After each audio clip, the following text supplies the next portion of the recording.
veit það ekki, ég er Jæja, Bryndís, hvernig, það gengur vel hjá þér? En eins og þú hafir ekki gert annað alla æfi? Þannig að starfi í sirkus og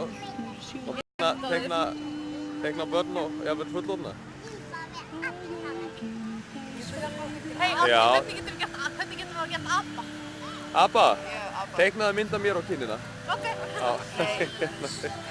Ég veit ekki, bara hafa mynd af honum. Það er bara, ég veit ekki, stór eyru og svona. Já, þarna fengum við lýsingu. Ok, er það nóg? Fallegt fiðrildi. Á nefið að vera. Lísa, hver gerði fiðrildi á kinnina þér? Rauð. Mjög flott, vel teiknað. Ef maður að fá mynd af því hérna? Já, mjög.